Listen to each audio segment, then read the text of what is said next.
Good afternoon, everybody. My name is Hadley Gamble. I am the CNBC anchor for the Middle East. I want to welcome you all once again to the World Government Summit. We're going to be talking about the future of energy, and I want to welcome very quickly our panelists, His Excellency Suhail MAZROUEI, the Minister of Energy here in the UAE, as well as His Excellency Saeed Al-Tayer, the Managing Director and CEO of DEWA, as well as Joe KAESER, the CEO of Siemens. We also have Munir BOUAZIZ, Vice President for MENA and Southeast Asia for Royal Dutch Shell, and Sergio Pimenta, the Regional Vice President for the Middle East and Africa for the IFC. Gentlemen, welcome. And I am praying that one day on one of these panels, I'm going to have some women up here other than myself. But for today, I want to kick off by asking His Excellency, the Minister of Energy, about setting the scene for us, because we've seen so much volatility in the oil markets over the last year or so. There is a volatility expected in the coming months. Where are we today and where are we headed? I was hoping that I would get a different question, but it's great to address you all, and thank you for being here with us at the World Government Summit. I think in terms of my expectation for the year, I remain to be optimistic about the actions that we took in OPEC and non-OPEC. We are, I think, removing enough to correct the market. The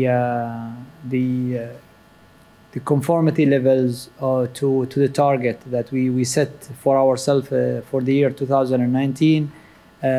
I've seen preliminary reports on the January production. I think most of the countries are doing their part.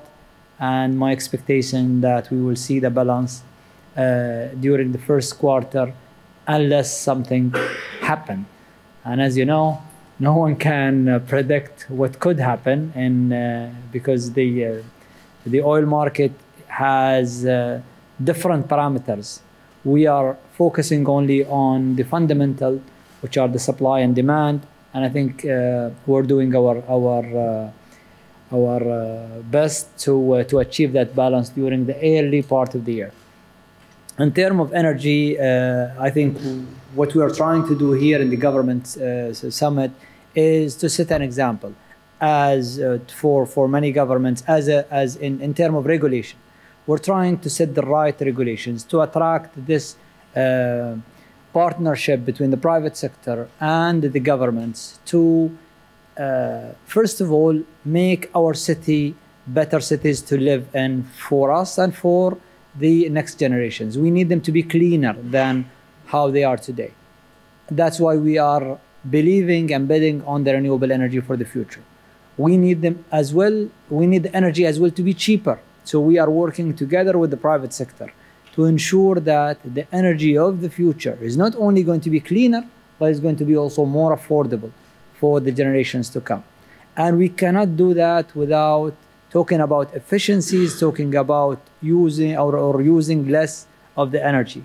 So UAE is trying to excel on that end, which is reducing the cost of energy and trying to make it cleaner. Our target in the policy and the strategy is to cut emissions, CO2 emissions by 70%. By 2050.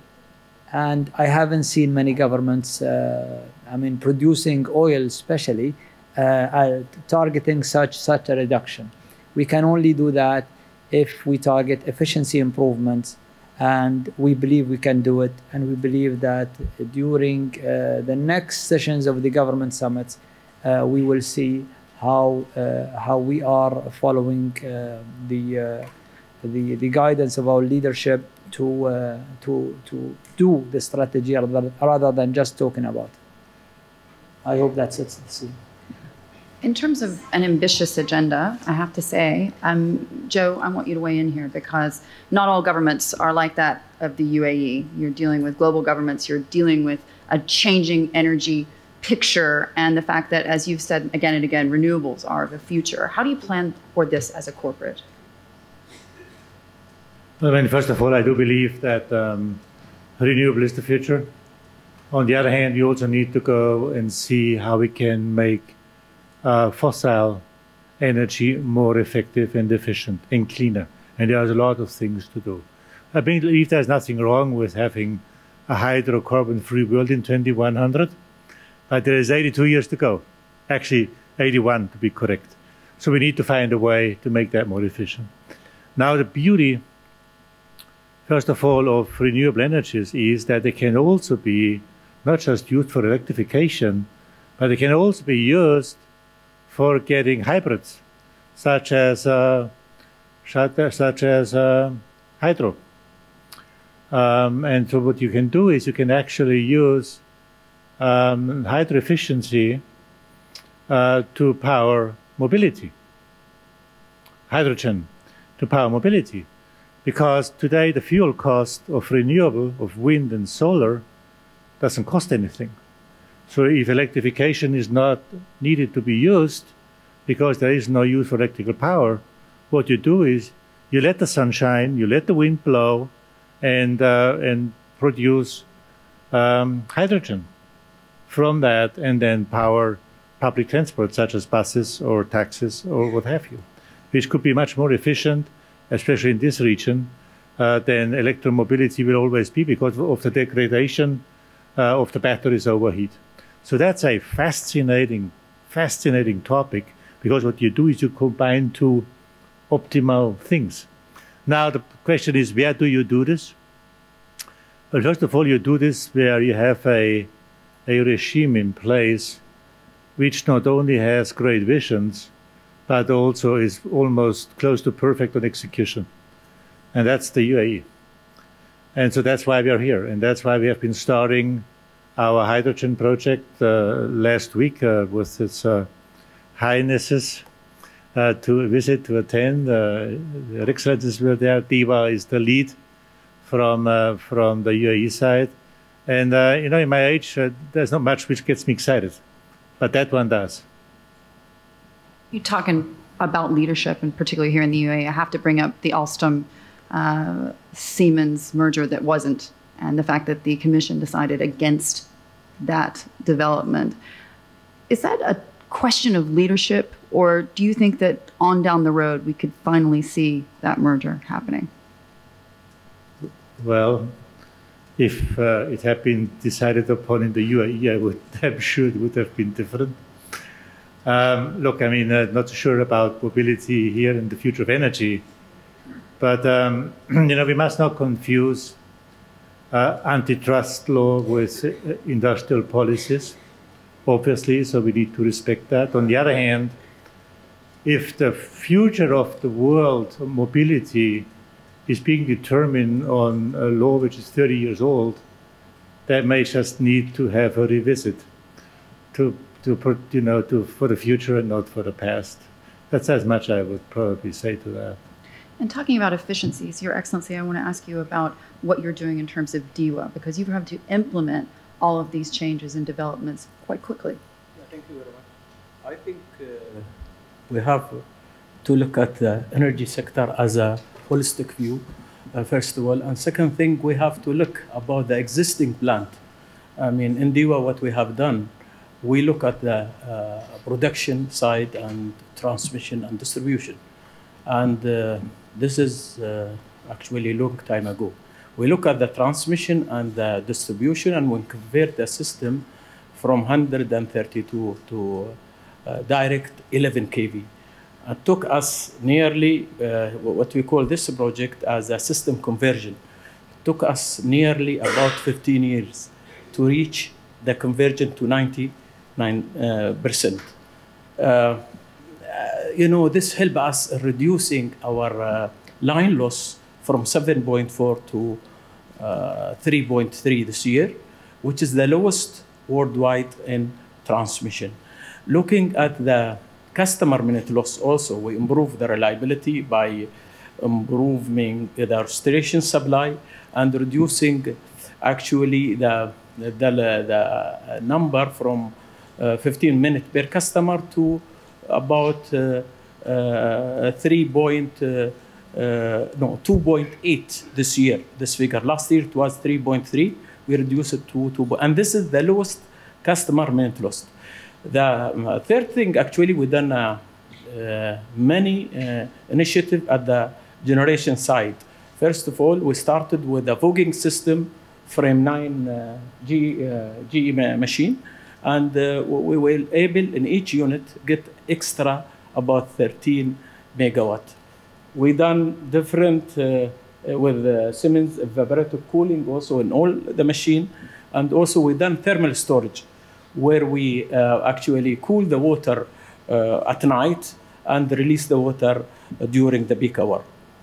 Nearly, I think we gain about 890 megawatt without adding additional fuel, without adding new unit, without having any gas station.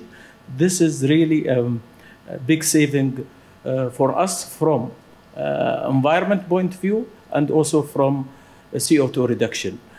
Besides that, I think we have a very ambitious target for the renewable. And as you know, that we announced about 75% by 2050 that we have a renewable. Most of it PV, but also we have a CSP project. I think renewable is very, cheap right now.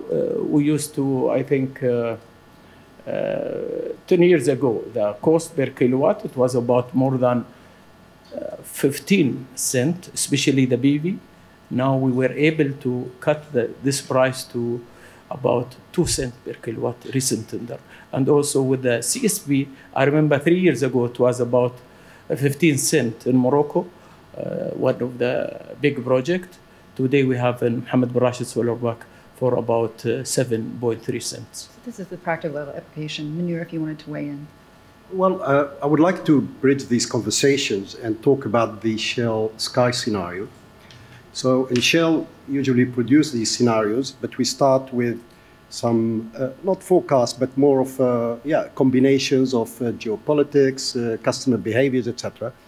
This time we said, okay, what does it take to achieve the 2 degrees below, basically stay below 2 degrees global warming? What is really practically, technologically, etc., possible to achieve that outcome? So it's really the reversed approach. And surprisingly, all forms of energy will still have a role to play, but it is driven by eventually the end user behaviors and government policies. So to get to this 2 degrees or stay below 2 degrees, what it means is that power generation, electricity, is really the key driver, and it goes to mobility and heating, etc. And we need to multiply by 5 times the current power generation in the world. Right now, power generation is only 20% of the energy mix globally. But then, of course, it has to come from clean sources. You see that mobility will move to electricity, but you still have the heavy transportation. So you see more and more introduction of LNG to displace diesel, biofuels, etc. You need to have, which is a big challenge, to have 100,000 carbon capture and storage projects. So oil and gas will continue to be in demand. There's still industries, etc., very difficult to convert, iron, cement, etc. And then, of course, big chunks for renewables, hydrogen, etc., in the known forms. But essentially, as I said, it's driven by customer behavior. And under the scenario means that there will be a field playing, basically, cost of CO2 embedded in the final goods and services we use every day. It also means that there will be net deforestation, basically, approach. And if we want to stay below even 1.5, means that we, as a humanity, we have to create a new forest as big as Brazil. So it is possible, and all energies will have a role to play in that mix. Yes. In terms of where we are in that narrative. Sure. Thank you very much, Ale. It's a pleasure to be here today. Just wanted to sort of build on what Munir was saying in terms of the future of energy, that different sources and different sources of energy will be needed, as you were saying, and complementing each other. We also have to look at the demand growing and where populations want sort of better access and better access to energy. In order to keep it clean, I think the future of energy will be greener. And that's, I think, pretty much a statement that everybody would agree in terms of when we see the different progress that the cleaner energies are taking in the different fronts. Interestingly, in this region, in the MENA region, which has relied a lot on the oil industry, you have also now a very strong push on the renewable energies. And MENA is taking the lead on many fronts when it comes to renewable energies, particularly for the power sector. Solar, but also wind. And this region is rich in oil, but it's also rich in sun. So it does make sense to be at the forefront on the solar energy. One of the aspects that I think interesting in the way the industry is evolving is also this rise of renewable energy has been very much driven by private sector. And I'm from the IFC, so the private sector arm of the World Bank Group. So we're very happy to see that role of the private sector. We've been here to support that rise.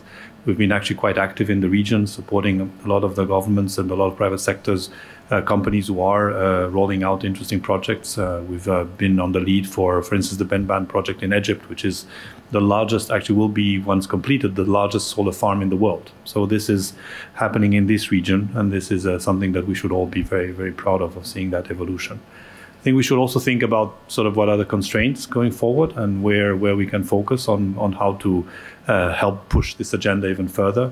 A lot of, while the private sector plays a key role in terms of bringing financing, bringing technology, bringing innovation, they do need a regulatory environment that is conducive to the development of renewable energies.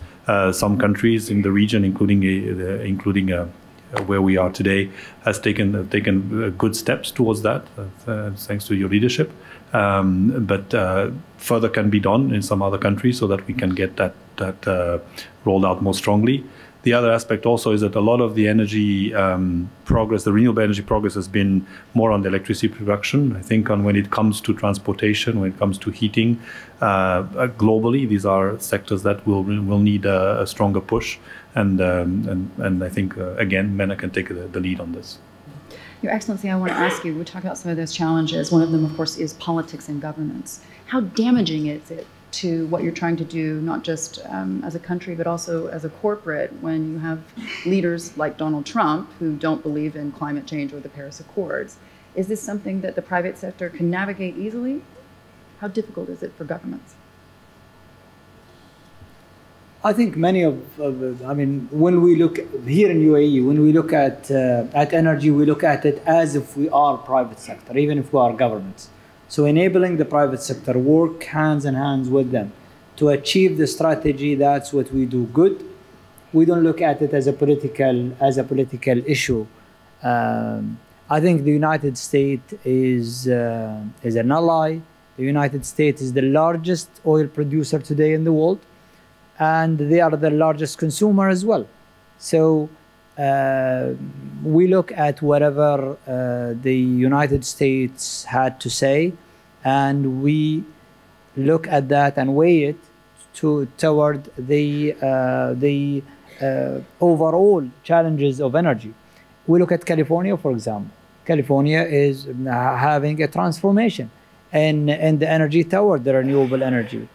So I think if you look at the overall landscape in the United States, you would see that same as here in UAE, there is a trend going more the utilization of more of gas, CCGT, using the highest efficient turbines. I think they reached 44.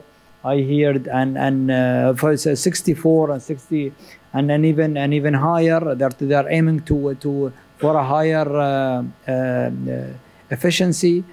What we need from the United States is lower coal and higher gas and higher contribution from the solar. I think that's what the world expects from a leading industrial country like the United States of America. And I think there are good signs of that. It's happening no matter how we look at it.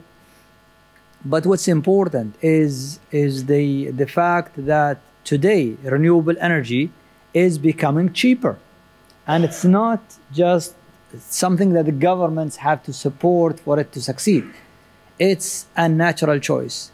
The only issue we have today is the availability. So it's not a base load yet. Even with 16 hours CSP or about, still, it's not a base load. So what we are expecting in the future is that renewable energy with more projects offering it, the PV I think is going to be for free. I believe it will be maybe a 1 cent and maybe even cheaper.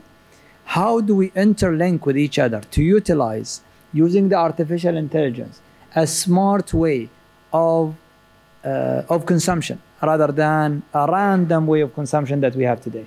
I'm not happy with the fact that many of us as human are not behaving as we should behave toward this form of energy. We have plenty of energy here in the UAE, but we are not using it smart. So we are hoping that the machines or the artificial intelligence is going to help us in how do we manage the consumption within a house, within a company, within a building, and within a city. So that's the smart cities that Dubai is aspiring, and Abu Dhabi are aspiring to become one of those smart cities of the world. And that's one of the things we've obviously been touching on in so many of these panels in terms of AI, in terms of technology, and in terms of changing habits of behavior. And would that mean then necessarily points for doing the right thing, negative points, or a price to pay if you don't get in line? I think the incentive of the price is already there. We have kind of a raising. We have if you consume more, you pay more. So we are addressing that.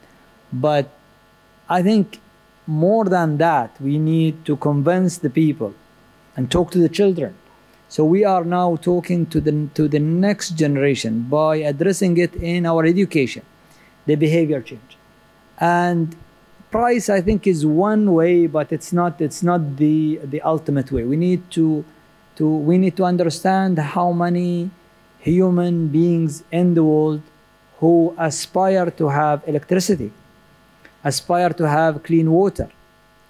And I can tell you that even in the 70s, I remember when I was a child, at the age of five years, I didn't have electricity. I was living in a tent, believe it or not. Welcome to UAE. Some of us who were born in the 70s did not have, not all of us had access to electricity until Sheikh Zayed built the country till the late 70s.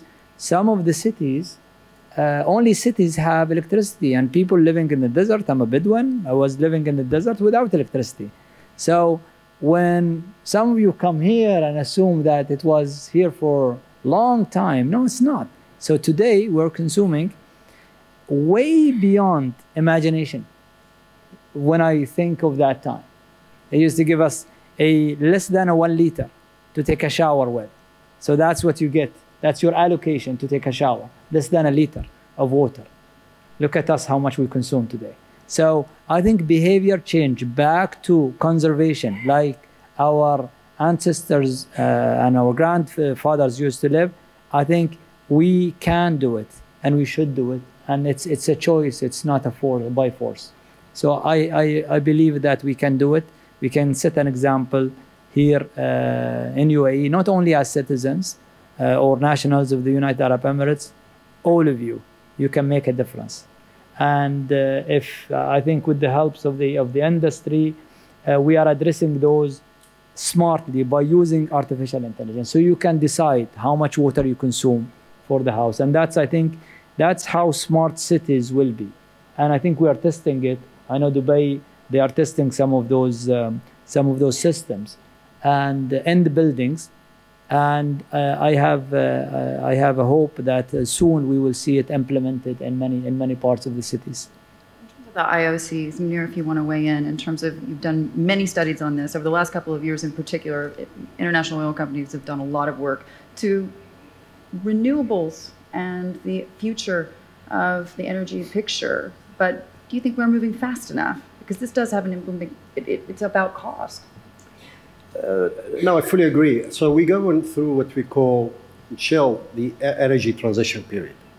So there is we're driven by the Paris Agreement, we're driven by the society, the behaviors of the customers, and we are, our strategy is how we can thrive through that energy transition while we still remain relevant to the society, the shareholders, the customers, etc. And it's a difficult dilemma. You could say, I don't know, I'm going to pull out from the crude oil because maybe, and it's going to be a non-desired fuel in the future. But maybe we do that too early, and there's still really a market out there to be satisfied. Equally, you say, I can go heavy now on new energies, but the market doesn't develop as quickly as you wish. So it's really you're tap dancing. But we want to be a leader in that. So what we believe is that electricity will have to play a big role in the future, and one day the generating power, delivering electricity to the customer could be a meaningful business in Shell, same as gas or chemicals or whatever. 2 years ago, we launched a new energy department, and they have a mandate of $2 billion per year investment until 2020. We've already made several acquisitions in wind and solar, in increasing the biofuel production, but we also getting into the future mobility and in a way, the new market. We even acquired a company which just provide charging, basically services to vehicle. And then, of course, we believe really in natural gas and how to be a bridging, basically, solution to low CO2 emission economy. It is a good partner with the new energies. So when there's no wind or solar, you can easily ramp up and down the combined cycle or the gas engines, whatever, to get the capacity you need. And we are more and more active in developing LNG for the transportation sector. So really displacing diesel. And we see it now getting into trucking, into shipping, and so many other aspects of we haven't seen before so far. I want to bring you in terms of that innovation. And we were discussing a little earlier before we came out about the future of transportation and the future of renewables and cars in particular. You had a very interesting opinion on Teslas. Well, I mean, it can be e-mobility, it can be hydrogen. Both technologies are viable. Now, obviously, building both at the same time in terms of infrastructure is not a good idea. So people need to make choices, and it depends, I believe, on the region and on the environment. I believe, in areas like the UAE, it could be very well advisable to build cars and buses, public transport, based on hydrogen. There is abundant sun, there's abundant wind in some areas where you can generate hydrogen from. And this is very clear and decisive leadership, which is fascinatingly strong in execution. There's other areas like maybe Singapore or Shanghai, but this is a place here where you can really play that nicely. So the future of energy, mobility, obviously, but it's not also just about using hydrogen or electromobility. This is also about just making make better cars, which are more efficient in terms of what they and how much they consume. So there is so much to do, but I'm 100% with His Excellency. The real issue we have today, which can be solved in like a heartbeat, is the topic of coal. China's got 395 gigawatt of coal-fired electrification generation, 395,000 megawatt. If they take only half of it and convert it to coal and renewable, half of the issues in China are solved. Now, obviously, it's not that simple because there is hundreds and thousands of jobs associated with that in the rural area. But, if you need to do structural reforms on the industrialization, it's only a matter of time to do it anyway. The United States of America, same thing. More than 100 gigawatts of coal-fired power plants. They've got abundant gas right around the corner, so to speak. Whether it's now shale gas or natural gas, they've got both. So there is no point in complaining about climate change, whether or not people think it's only made up by the Chinese or not. The facts are the facts, and people come and go. So we need to just, I guess, go by the facts and then get something done. So short term, it is about gas for coal, associated with some renewable energies on the side. Then we've got to have industrial storage, very important, industrial storage. And then, the world is a better world, just with very few steps to be done. And from an IFC perspective, Sergio? I would add one point, because we talk about sort of all these new innovations that are coming into the energy space and that are making a big difference. And I fully agree with His Excellency earlier in terms of using artificial intelligence to optimize usage of consumption of energy and so on. You have quite a few interesting trends, and companies like Siemens, Shell are very moving forward on many of those. I think one of them is to look at energy storage, which is one of the areas that, with the progress that is happening now, and if you see the rollout of new technologies in that space in the coming years, I think you'll see a change in the shape of because you can start transmitting energy in a different way, store it in a different way, and that will make a big difference. I think the other area that we should also look at, which is quite important in many of, particularly in the developing markets, is the off-grid or the distributed generation. And you can see a lot of already, and including MENA, you have a lot of actually interesting innovation happening in the areas where either it's more remote places, less difficult access, but also for companies who want to have their own solutions that are more reliable, that they can sort of don't depend on the grid, don't depend on others in order to get energy. So this is, I think, changing quite a lot of the energy space. And then the last point I would make is that when you look at sort of the recent years, the scaling up of the solar energy and scaling of renewables was much faster than anybody would predict 5-10 years ago. I think when we look for now the next 5 to 10 years, I think the changes will also be, I think we all can try and make scenarios and look at predictions how it will happen, but change will accelerate on the technological front. And you can see the usage of disruptive technologies, artificial intelligence, will have a very strong impact in this sector, and I think a positive impact in terms of a better usage of energy, a better allocation of the different types of energy that we can use, and that will be quite something that I think we should all be following. Your Excellency, just in terms of that, we can see the benefits, we can see the data, we understand where things are trending, but in your mind, what is going to be the big stumbling block to achieving this over the next 10 years? I think what the behavior of the people, I see it one thing that could be an enabler or a blocker, or could slow us down. What we are trying to do is we're trying to change that behavior to enable, because we cannot just plan for the cities and forgetting that the people who are living in the cities are going to be the deciding factor.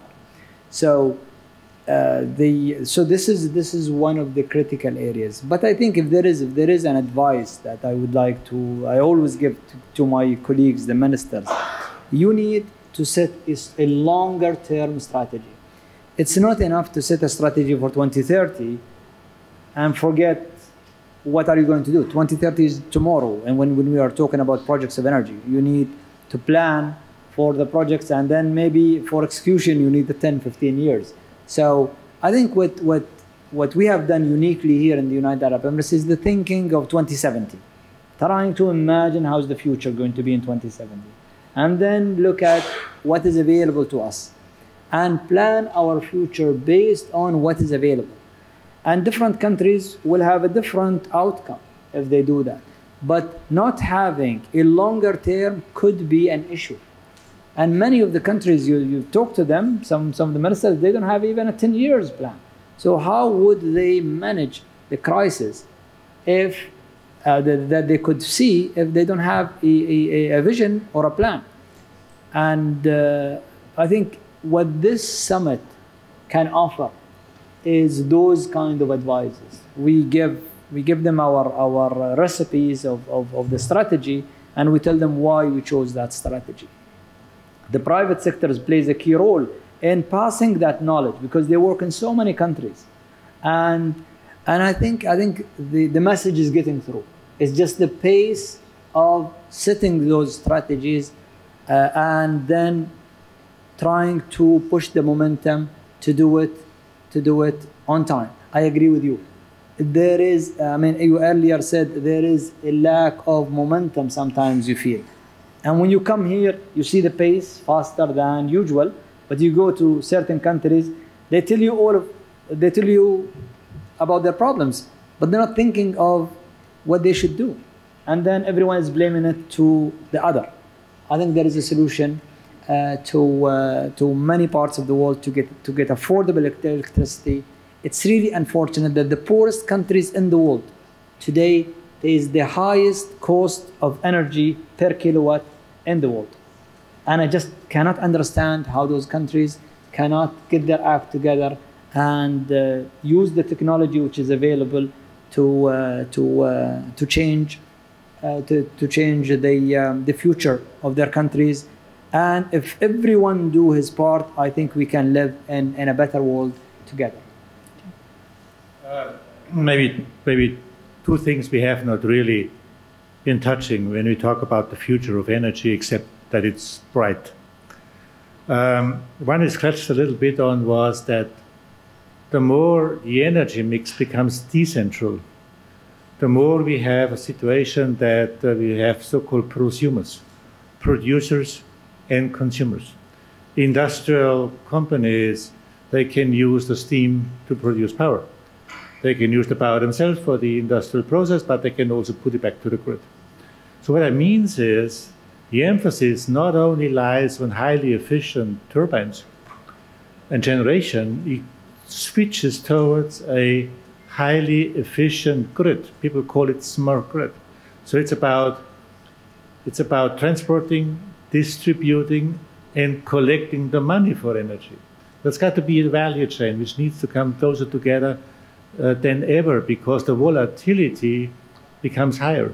If you have 3 big power stations, it's pretty simple to predict what the grid ought to look like. If you have 300,000 rooftop owners on solar or a windmill on the backyard, it gets highly complicated, to manage the grid well. And obviously you cannot build it to maximum capacity, or you can, but you don't last long if you do that. So that's the first one, which is highly, highly important the more we get multiple sources of energy. The second topic we haven't touched at all yet, the grid. Power is a critical infrastructure. It's as critical as 5G, telecommunication, data. So the matter of how we deal with the energy in cybersecurity is a massive topic. Because in 5G today, no matter who owns the network, they can do everything anywhere at any time from remote places. Same is true with the grid and the generation. So cybersecurity plays a massive role in the future when we do have grid automation and automated generation and decentralized production. So highly, highly important. We must not forget that, because if we learn it the hard way, it's not going to be nice.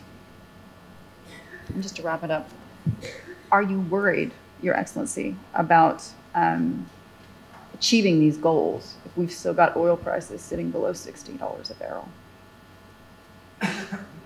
Very smart. I'm not going to answer you. He does that a lot. Well, and I've been saying this, and I really mean it.